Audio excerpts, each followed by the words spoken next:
परमेश्वर ने यहूदी देश से, यहूदी जाति से प्रेम नहीं किया था। परमेश्वर ने कोई भेदभाव नहीं किया था।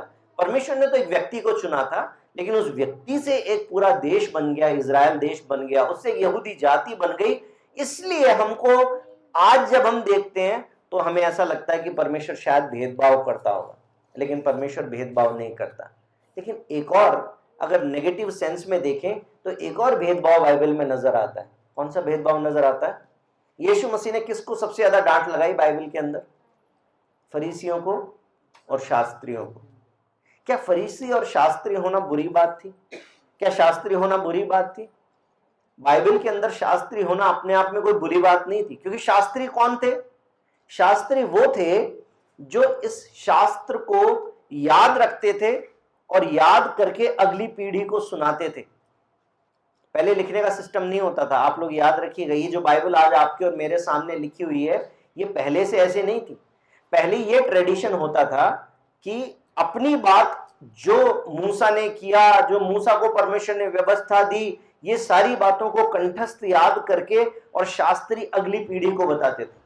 फिर अगली पीढ़ी को बताते थे, और जब लिखने की व्यवस्था हो गई तब जाके कागजों पे भी उनको लिखने लगे। इस प्रकार से शास्त्री जो थे, ये शास्त्री परमेश्वर के वचन को आगे ले जाने का काम कर रहे थे। तो क्या गलत काम कर रहे थे? गलत काम नहीं कर रहे थे। फिर फरीसी कौन थे? फरीसी वो लोग थे जो इस व्यवस्था का जो परमेश्वर ने दी है, जिसको शास्त्री बोल के सुनाते हैं, पढ़ के सुनाते हैं, बताते हैं, उस आज्ञा का पालन करने के लिए लोगों को जागरूक किया करते थे। यानी कि उनको व्यवस्था का ध्यान था, वो परमेश्वर की व्यवस्था को याद करते थे। और यहोशू की किताब पहले अध्याय के अंदर क्या लिखा हुआ है?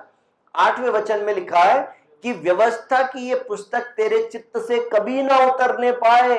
किसने चढ़ा रखा था अपने चित्त में?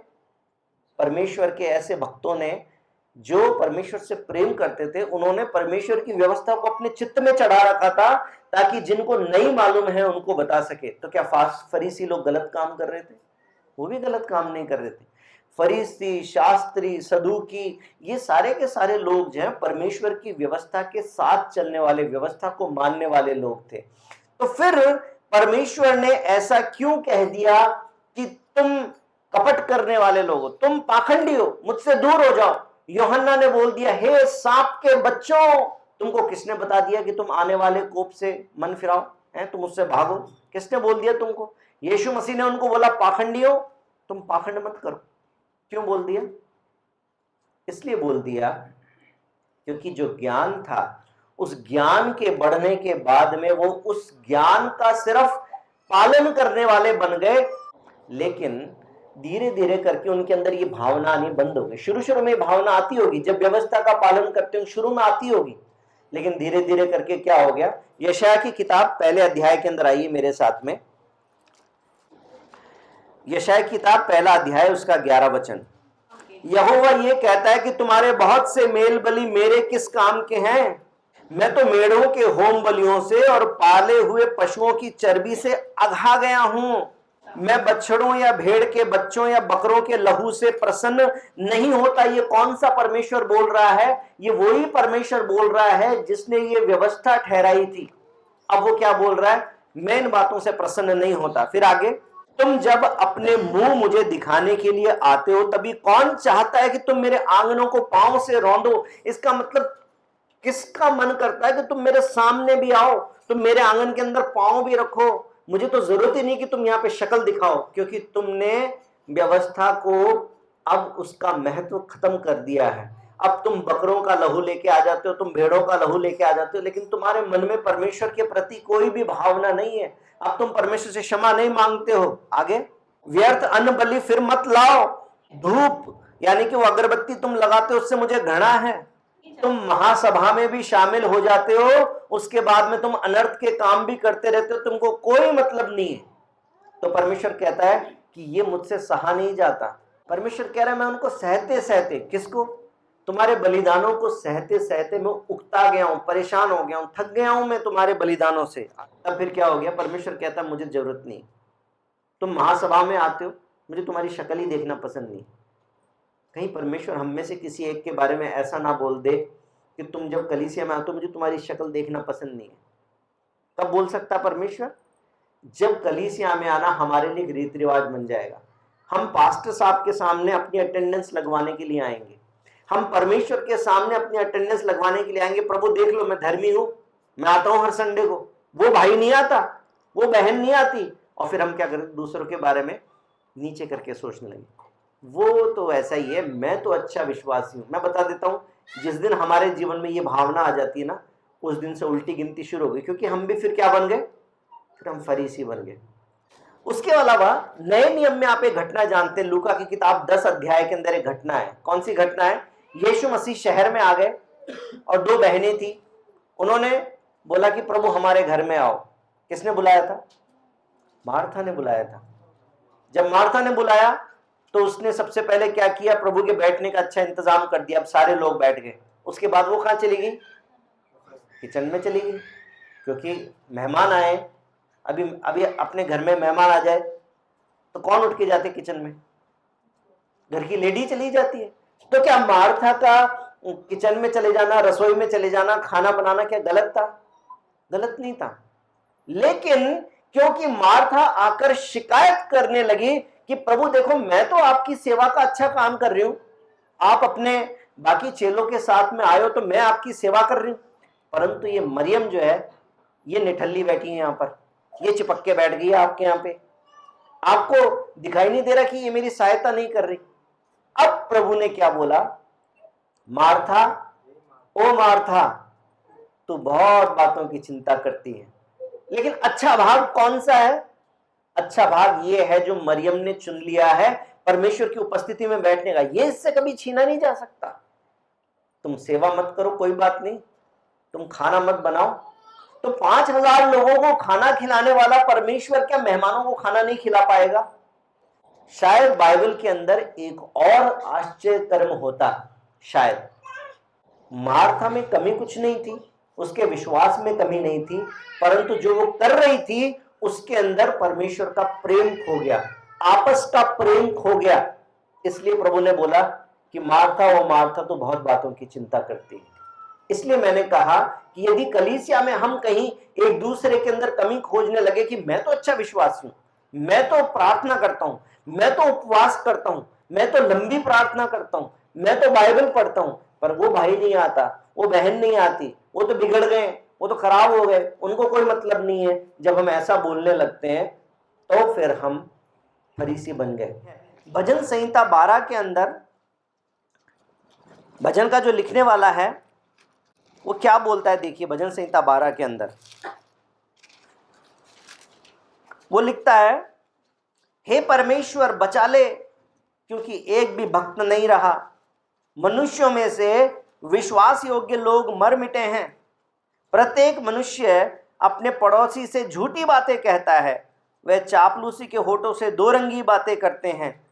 प्रभु सब चापलूस होठों को और उस जीभ को जिससे बड़ा बोल निकलता है काट डालेगा, और इस प्रकार की बातें करता है। कहीं ऐसा तो नहीं है कि हमारे बारे में भी कोई ऐसी गवाही देता हो? दाऊद समाज को जब देखता है तो देखता है कि परमेश्वर का डर मानने वाले लोग है ही नहीं। देखिए, इस संसार के अंदर तो हमें ऐसे लोग नहीं मिलेंगे जो परमेश्वर का डर मानते हैं, लेकिन हमें कलीसिया के अंदर भी क्या हम ऐसे लोग हैं जो परमेश्वर का डर मानते हैं, या हमने भी फरीसियों के समान परमेश्वर का फायदा उठाना शुरू कर दिया, उसके अनुग्रह का फायदा उठाते? क्योंकि वो तो क्षमा करने वाला परमेश्वर है, इसलिए उसके भवन की प्राथमिकता नहीं है। देखो, मैंने एक पास्टर हैं जो प्रचार कर रहे थे, उनकी बात में से मैंने एक बात सुनी और मुझे बहुत अच्छी लगी।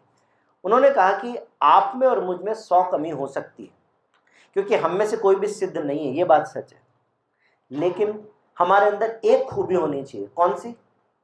हम परमेश्वर के सामने ईमानदार होने चाहिए। आमीन। हम परमेश्वर के सामने ईमानदार होने चाहिए। एक खतरे का साइन बाइबल में लिखा हुआ है हर विश्वासी के लिए। 2 तीमुथियुस 3 अध्याय और 5 वचन। ये पुराने नियम के लोगों के लिए नहीं लिखा, ये अविश्वासियों के लिए भी नहीं लिखा, ये हम विश्वासियों के लिए एक डेंजर साइन लिखा हुआ है। डेंजर साइन, खतरे का निशान। मालूम है ना, नदियों के अंदर, नदी जहां जहां पे होती है वहां पर एक खतरे का निशान बनाते हैं। उस निशान से नीचे नीचे अगर नदी बह रही है तो कोई दिक्कत नहीं है। उस खतरे के निशान पे आ गई तो इसका मतलब सावधान हो जाना चाहिए। इसके ऊपर अगर पानी गया तो घर टूट जाएंगे, बाढ़ आ जाएगी, लोग डूब जाएंगे। हमारे आत्मिक जीवन के अंदर एक खतरे का निशान दिया हुआ है। दूसरा तीमुथियुस 3 अध्याय 5 वचन क्या लिखा है? वे भक्ति का भेष तो धरेंगे पर उसकी शक्ति को ना मानेंगे, ऐसों से परे रहना। परमेश्वर कहता है ऐसे लोग होंगे जो भक्ति का भेष तो धरेंगे, देखने में तो लगेंगे कि मसीही हैं, विश्वासी हैं, पाप क्षमा हो गया है, पवित्र आत्मा पाया हुआ है, अन्य भाषा बोलते हैं, भविष्यवाणी करते हैं, दुष्ट आत्मा निकालते हैं। आपको लगेगा कि यही विश्वासी है, लेकिन विश्वासी है नहीं। क्योंकि परमेश्वर क्या कहता है? भक्ति का भेष धरेंगे, भक्त होंगे नहीं, भक्ति का भेष धरेंगे, एक्टिंग करेंगे, एक्टिंग करेंगे। मैं आपको सजग करना चाहता हूं, आपको चेतावनी देना चाहता हूं कि इंसान आपके बारे में क्या सोचता है उसकी चिंता मत करो। इंसान क्या सोचता कोई बात, क्योंकि आप ईमानदार विश्वासी होंगे तो भी सामने वाला सोचता होगा ये तो गया बीता ही है। हो सकता है परमेश्वर का दास भी आपको ना समझ सके, ऐसा तो हो सकता है। आप असली विश्वासी है परंतु हम नहीं समझ पा रहे, ऐसा हो सकता है। इसलिए इंसान क्या सोचता वो इंपॉर्टेंट कम है। लेकिन क्या परमेश्वर को हमारी ये बात मालूम है कि हम ईमानदार नहीं हैं, हम ईमानदारी से विश्वासी जीवन नहीं जीते, परंतु बाहर से हम अपने आप को प्रॉपर विश्वासी बना के रखते हैं। यीशु मसीह क्या बोलते हैं?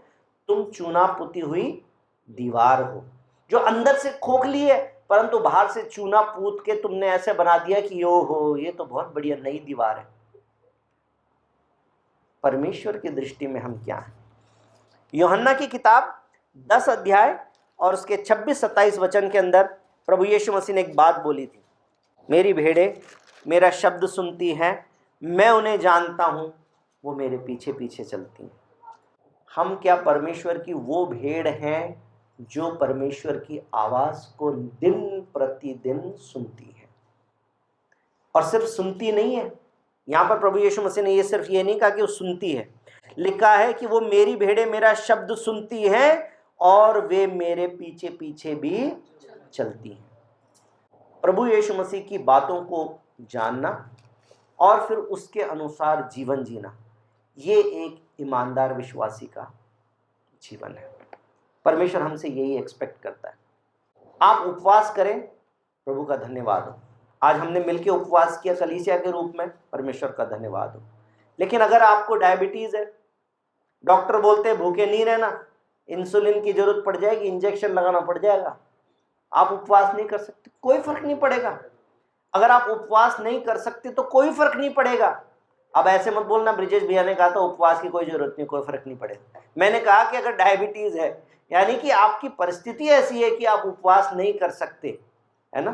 कई लोग ऐसी बात को बड़ा चढ़ा के बोलते हैं, क्योंकि जैसे कोई बोल देता है अरे यीशु मसीह के साथ में जो क्रूज पर डाकू लटका उसने कौन से बपतिस्मा लिया था, वो भी तो प्रभु के राज्य में गया। प्रभु ने कहा था मैं आज ही तुझे कहता हूं तू मेरे साथ स्वर्ग में होगा। फिर वो क्या बोलते हैं बपतिस्मा की कोई जरूरत नहीं, डाकू ने कहा बपतिस्मा लिया था। मैं कहता हूं हाँ सही बात, जब तुम भी क्रूज पे लटके होगे तो तुम भी मत लेना। लेकिन अगर क्रूज पे नहीं हो तो फिर प्रभु की आज्ञा का पालन तुमको भी करना। बातों को खींचना नहीं है, बातों के अंदर हमें बहाने नहीं निकालने कि मैं प्रभु के पीछे क्यों नहीं चल सकता। प्रभु की इच्छा ये है कि मेरी भेड़ें मेरा शब्द सुनती हैं और वो मेरे पीछे पीछे चलती हैं। हमें परमेश्वर के सामने ईमानदार होना है। प्रभु यीशु मसीह भेदभाव नहीं करते। वो फरीसियों को कपटी क्यों कह रहे थे, वो शास्त्रियों को पाखंडी क्यों कह रहे थे? क्योंकि वो भक्ति का भेष तो धरते थे परंतु भक्ति करते नहीं थे। आज प्रभु आपसे और मुझसे भी यही बात कहना चाहता है कि हम लोगों को वो एक्टिंग क्रिश्चियन नहीं बनना, हमें मिमिक्री क्रिश्चियन नहीं बनना। मिमिक्री शब्द इसलिए आ गया था, मैं आपको थोड़ा सा बता दूं, क्योंकि हम पवित्र आत्मा के बारे में सीख रहे थे और उस समय में हम लोग इमोशनली चार्ज्ड हो जाते हैं। फिर प्रभु का आत्मा, फिर लोग कहते जब पवित्र आत्मा तुमको बुलवाए, तुमसे अन्य भाषा बोलने के लिए पवित्र आत्मा कुछ दे तो तुम अपना मुंह बंद मत करना। उस समय पर कई बार ऐसा हो सकता है कि पवित्र आत्मा तो वरदान नहीं दे रहा, क्योंकि जरूरी नहीं है कि पवित्र आत्मा हर एक को वरदान दे, लेकिन क्योंकि आप इमोशनली चार्ज्ड हैं, उस समय पर ऐसा हो सकता है कि देखा देखी दूसरे लोग बोले री गा गा बाबी बाबा बाबा, तो आपने भी क्या बोला, री गा गा बाबा बी बाबा बाबा। अब आपको लगा अब मुझे अन्य भाषा आ गई, ये क्या हो गई, मिमिक्री हो गई, क्योंकि अमिताभ बच्चन क्या बोलता है, हाई, तो अब आपने भी क्या बोला, हाई।